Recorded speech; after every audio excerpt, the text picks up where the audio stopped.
வந்து கீரம்பூர். என் பேர் வந்து நிலாஸ்ரீ. நான் சுனிந்தர் மேல்நிலை பள்ளியில் படிக்கிறேன்.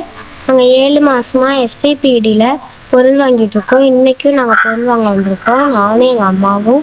இங்கே வந்து சுண்டல், தட்டைப்பயிறு, பாசிப்பயிறு, கேழ்வரகு மாவு, பேரிச்சம்பழம் இதெல்லாம் எங்களுக்கு யூஸ்ஃபுல்லாக இருக்குது. எனக்கு வந்து பாசிப்பயிறுனா ரொம்ப பிடிக்கும். எங்கள் அம்மா வந்து டெய்லி கொஞ்சம் கொஞ்சமாக தருவாங்க. எனக்கு வந்து அம்மா சத்து மாவெல்லாம் பாலில் போட்டு குடிப்பாங்க. அதனால எனக்கு ரொம்ப ஹெல்த் கிடைக்குது. எனக்கு ரெகுலராக பொருள் கொடுக்கணும்னு நான் கேட்டுக்கிறேன். உதவியே எஸ்பிபிடிக்கு தேங்க்ஸ். நான் 7th படிக்கிறேன். என் பேர் நிஷாலினி. எங்கள் அம்மா பேர் சந்திரா, அப்பா பேர் குழந்தைங்க. வந்து ஒரு திருத்தியமலை எஸ்பிபிடிக்கு நாங்கள் பொருள் வாங்க வந்திருக்கோம். இதோட 6வது மாதம் வந்திருக்கோம். எங்களுக்கு இந்த பொருளாக தராங்க. சுண்டல் தருவாங்க, பொட்டுக்கடலை, பாசிப்பயிறு, பச்சை பட்டாணி, பேரிச்சம்பழம், கேழ்வரகு மாவு, சத்து மாவுலாம் தராங்க. அதில் அம்மா வந்து கேழ்வரகு மாவு களி செஞ்சு தருவாங்க. பேரிச்சம்பழம் நாங்கள் நார்மலாக டெய்லியும் சாப்பிடுவோம். பாசிப்பயிரும் விளைச்சி தருவாங்க. நான் அப்பா அம்மா கூட வந்திருக்கேன். ரெகுலராக பொருள் தருவதுக்கு எஸ்பிபிடிக்கு தேங்க்யூ. என் பேர் லட்சுமி. எனக்கு வந்து 4 குழந்தைங்க, 3 பொண்ணு, ஒரு பையன். எங்கள் பாப்பா எங்கள் நிஷாவுக்கு வந்து 3 வயசாக இருக்கும்போது எங்கள் வீட்டுக்காரர் இறந்து போயிட்டாரு. அதில் வந்து வீட்டு வேலை செஞ்சு, குடி வேலை, காட்டு வேலை, எல்லா வேலையும் செஞ்சு பிள்ளைங்களை வந்து கஷ்டப்பட்டு நான் காப்பாற்றணும். எனக்கும் உடம்பு சரியில்லாமல் இருந்தது.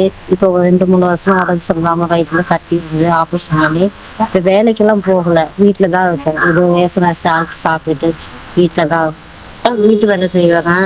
கடைக்கு, ஹோட்டல் கடைக்கு பாத்திரம் விளக்க, யார் எங்கே கூப்பிட்டாலும் வேலைக்கு வீட்டு வேலை செஞ்சு பிள்ளைங்களை கஷ்டப்பட்டு காப்போம். சாப்பாடு கூட வழி இல்லாமல் கொரோனா டைம்லலாம் வீட்டுக்கு தான் யாராவது சாப்பாடு தருவாங்களா இல்லையான்னு பிள்ளைங்களை வச்சு ரொம்ப கஷ்டப்பட்டுருவோம். பஞ்சாயத்து ஆஃபீஸில் இருந்தால் சாப்பாடு கொண்டாந்து கொடுத்தாங்க, அதை வச்சு தான் நாங்கள் சாப்பிடுவோம். ரொம்ப கஷ்டப்பட்டுருங்க. இப்போ குந்தத்துக்கு பூவா கூட இல்லை, வாடகை வீட்டில் தான் அதை கேட்பேன். 2 வருஷமா வந்து வாடகைக்கு கூட முடியல. வீட்டுக்காரங்க கூட வீட்டை விட்டு காலி பண்ணி போமா அப்படிங்கிறாங்க. இல்லை, நான் வந்து வேலைக்கு போயிட்டு நான் தரமா அப்படின்னு சொல்லுவேன். வீட்டில் தான் இருக்கும்போது உடம்பு சரியில்லாமல் வயிற்றுல கட்டி வச்சு ஆப்ரேஷன் பண்ணிட்டு வீட்டில் தான். எனக்கு பால்வாடியில் ஆயமாக சொன்னாங்க, சாந்திங்கிறவங்க. அவங்க சொல்லிதான் எனக்கு நான் பொருள் வாங்கிட்டு இருக்கேன் 2 வருஷமா. இந்த எஸ்பிபிலேருந்து ரெகுலராக பொருள் தகுமாறு கேட்டுக்கோங்க. எஸ்பிபிடிக்கு தேங்க்யூ.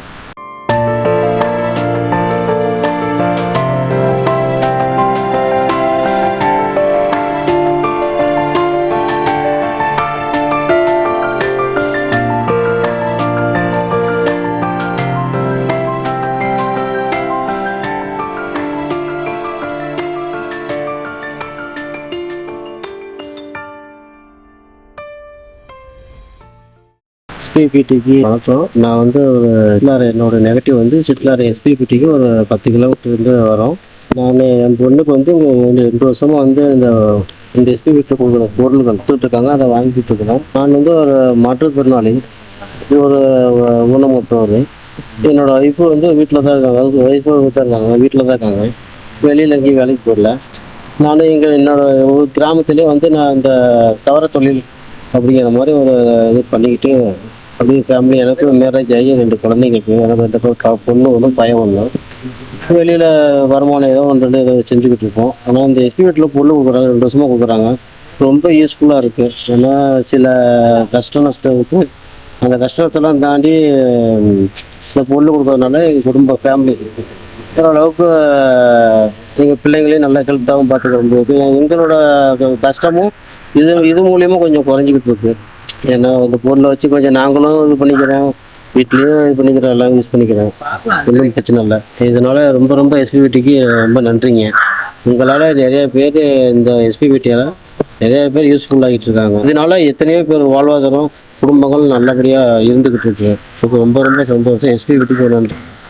என்னோட பொண்ணு வந்து சிட்லாரிலே இந்த மெட்டீரியல் ஸ்கூலில் தான் படிக்கிறாங்க, 6வது படிக்கிறாங்க. நான் வந்து இந்த மாதிரி எங்கள் கிராமத்துலேயே இந்த மாதிரி வேலை செஞ்சுட்டு இருக்கிறேங்க.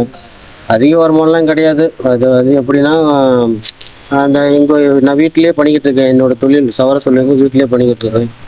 இந்த முடி வெட்டுறது, இந்த மாதிரி இது பண்ணுறது எல்லாம் கிராமத்து மூலியமா இந்த மாதிரி முடி வெட்டினா 50 ரூபா கொடுப்பாங்க, ஷேவ் பண்ணால் 30 ரூபா கொடுப்பாங்க.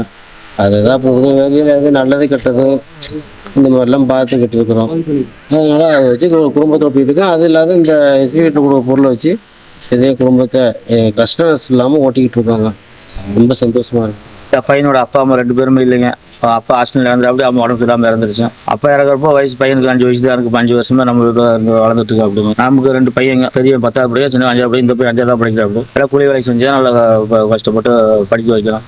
இப்போ இந்த தொண்டு நிறுவனத்தில் கொடுக்குற பொருட்கள்லாம் சத்து பொருள்லாம் கொஞ்சம் பையனுக்கு உதவியாக இருக்குனால அப்பா வந்து வண்டிக்கு போனா அப்படிங்க ஆக்சிடென்ட்ல இறந்துட்டாரு. அம்மா வந்து அப்போ அது ஒரு வருஷம் கழிச்சு உடம்பு சரியில்லாம இருந்து அவங்க இறந்துட்டாங்க. வீட்டுக்காரமோட அண்ணன் பையன், இந்த பையன் 2-3 வருஷமா நம்ம வீட்டில் இருக்கோம் அப்படிங்க. கூலிகளை தான் பார்க்குறேன். ஆடு மாடு மேய்ச்சிக்கிட்டு வேலைக்கு போயிட்டு தான் பார்த்து கஷ்டப்பட்டு தான் பையன் படிக்க வைக்கிறேன். இந்த பையன் எல்லாம் பார்த்துக்கோம். இப்போ நம்ம வீட்டில் 3 வருஷமா இருக்கோம். இறந்து 5 வருஷம் ஆகுங்க. அம்மா இறந்து 4 வருஷம் ஆகுது. இப்போ 4 வருஷமா நாங்கள் தான் பார்த்து படிக்க வச்சுட்டு பக்கத்தில் ஒரு ஃப்ரெண்டு வாங்கிட்டு இருந்தாங்க. ஃப்ரெண்டோட ஒய்ஃப் அவங்க சொன்னாங்க. அவங்க மூலியம் சொல்லுவாங்க. அவங்க மூலியம் வந்து பையனுக்கு எல்லாத்துக்கும் எஸ்பிடி எல்லாம் உதவியாக இருக்குது. இந்த பையனுக்கு நல்லா உதவி பண்ணிட்டு இருக்காங்க. அதனால எஸ்பிடி நட்டு சொல்லுது. இந்த ஜெயலட்சுமி எங்கள் அனாக்கையிலேருந்து வரோம். என் பையன் பிறந்து 40 நாளையே முகக்காய்ச்சல் மாதிரி இருந்துச்சு. வயசு 19. நான் ஹாஸ்பிட்டலில் பார்த்துக்கிட்டு மாத்திரை மருந்து கொடுத்துட்டு தான் இருக்கோம். இங்கே ஒரு 2 வருஷமா பொருள் வாங்கிட்டு இருக்கோம். இங்கே கொடுக்கறது எங்களுக்கு ரொம்ப உதவியாக இருக்குது. நானும் இங்கே கூலி வேலைக்கு தான் வரேன். எங்கள் வீட்டுக்காரங்க கூலி வேலைக்கு தான். இவனை வச்சுட்டு எந்த வேலைக்கும் போக முடியல. அவங்க மட்டும்தான் போவார். கொடுக்குற பொருள் ரொம்ப நல்லா இருக்கு. உனக்கு கொடுக்கறதுனால கொஞ்சம் ஹெல்த்தியாகவும் நல்லா இருக்கு. அவனுக்கு இதை இன்னும் கொஞ்சம் நாளைக்கு கொடுத்தீங்கன்னா எங்கள் பையனுக்கு கொஞ்சம் நல்லா இருக்கும். நல்லா ஹெல்த்தியாக இருக்கும். இன்னைக்கு கொஞ்சம் நல்லா இருக்கான். இந்த நேரத்தில் எங்களுக்கு பொருள் கொடுத்த உதவிய எஃப்சிபிடி ஆஃபீஸ்க்கு ரொம்ப நன்றி.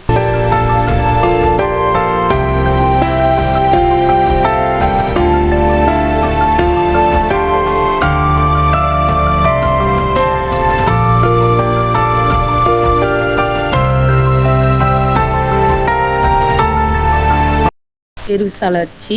என் பொண்ணோட பேர் வந்து ஸ்ரீதா. நாங்கள் கீரமூர்ல இருந்து வரோம். அப்பா வந்து இறந்துட்டாங்க. ஃபாரின்ல வேலைக்கு போயிருந்தாங்க. அங்கே வேலைக்கு போனதாவிலேயே பாப்பாவுக்கு 2 வயசு இருக்கும் போதே இறந்துட்டாரு ஹார்ட் அட்டாக்ல. அதுக்கப்புறம் அப்ப இருந்தப்பெல்லாம் அந்த வெளியவே விட மாட்டாங்க. வீட்லயே தான் இருப்போம். வேலை வெட்டிக்கு எந்த ஒரு வேலைக்கும் போனாலும் பிடிக்காதவருக்கு. வீட்லயே தான் எங்களை பார்த்துக்கிட்டாங்க. இப்போ அவர் இறந்ததுக்கு அப்புறமேட்டு தான் நான் சிட்டால் வேலைக்கு போயிட்டு இருக்கேன். அவங்க அப்பா 2 வயசுல இருக்கும் போது இறந்துட்டாங்க. இப்போ 8 வயசு நடக்குது. 6 வருஷமா நான் சிட்டால் வேலை செய்யறேன். சிட்டால் வேலை செஞ்சுதான் பிள்ளைங்களை பாத்துக்கிறேன். வாழ்க்கையில எவ்வளவோ கஷ்டப்பட்டு இப்பதான் வந்திருக்கோம். ஓரளவு கஷ்டப்பட்டுக்கிட்டு இருக்கோம். பிள்ளைங்களை மெயின்டைன் பண்றோம். அந்த டைம்ல எங்களுக்கு சத்தான பொருட்கள் கொடுக்கணும். இதுக்கு ரொம்ப ரொம்ப தேங்க்யூ. பேர் வந்து பிரேமா. என் பொண்ணு பேர் வந்து லக்ஷனா. நாங்கள் வந்து கீரம்பூர்ல இருந்து வரோம். சொரையூர் பக்கத்தில் கீரம்பூர்ல இருந்து வரோம். எங்கள் வீட்டுக்காரர் இருந்து 10 வருஷம் ஆச்சு. 3 வயசுலேயே இறந்துட்டாங்க ஆக்சிடென்ட்ல. பாப்பா வந்து நான் இப்போ கடைக்கு வேலைக்கு போய் மந்த்லி 7,000 சம்பளம் வளர்த்துட்டு இருக்கேன். சரி, ஒரு விபத்தில் இறந்துட்டாங்க. அம்மா வீட்டில் இருந்து தான் பாப்பாவை நான் வளர்த்துட்டு இருக்கேன். இப்போ என் பொண்ணை நான் நல்லா பார்த்துக்கிறேன். நைட்டு 9 மணிக்கு வருவேன். வந்ததுக்கப்புறம் பாப்பாவுக்கு என்ன வேணுமோ கேட்டு அதுக்கப்புறம் தான் நான் சமைச்சு கொடுப்பேன். ஒருத்தவங்க அந்த மாதிரி சொன்னாங்க. ஆனால் நான் ஃபர்ஸ்ட் டைம் கால் பண்ணி கூப்பிட்டாங்க. வந்து ஸ்டார்டிங்லேயே பொருள் கொடுக்குறப்பே ஒரு ரொம்ப சந்தோஷமா இருந்துச்சு. சரி, நம்மளால வாங்கி கொடுக்க முடியாத கொடுக்குறாங்க அப்படின்னு சொல்லிட்டு ரொம்ப ஹாப்பியாக இருந்துச்சு. ரொம்ப யூஸ்ஃபுல்லாக இருக்கு. இவ்வளோ கஷ்டத்தில் வந்து எனக்கு எஸ்பிபிடி வந்து பொருள் கொடுக்குறாங்க. ரொம்ப ஹெல்ப்பாக இருக்கு. தேங்க்யூ. என் பேர் லக்ஷனா. எங்கள் அம்மாவுக்கு நான் சப்போர்ட்டாக இருக்கேன். எனக்கு எங்கள் அம்மா சப்போர்ட்டாக இருக்காங்க. எனக்கு படித்து பெரியாளாகி என்ன ஆசைன்னா டாக்டர் ஆகணும்னு ஆசை.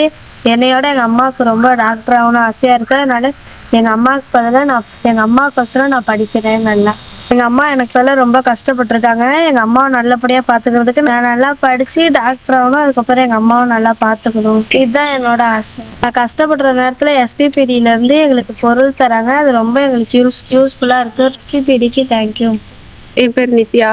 என் பொண்ணு பேர் நந்திகா. நாங்கள் மங்களங்கிற கிராமத்துலேருந்து வரோம். என் பொண்ணு இப்போ வந்து எல்கேஜி படிச்சுட்டு முடிச்சுட்டு மறுபடியும் நான் பால்வாடி சேர்த்துருக்கேன் படிக்க வைக்க முடியாமல். வந்து 2 மாதத்துக்கு அவங்க அப்பா ஆக்சிடென்ட்ல இறந்துட்டாங்க. அம்மா வீட்டில் தான் இருந்து வளர்த்துட்ருக்கேன். வேலை எதுவும் கிடைக்கல. ரொம்ப கஷ்டப்பட்டு தான் பார்த்துட்ருக்கேன்.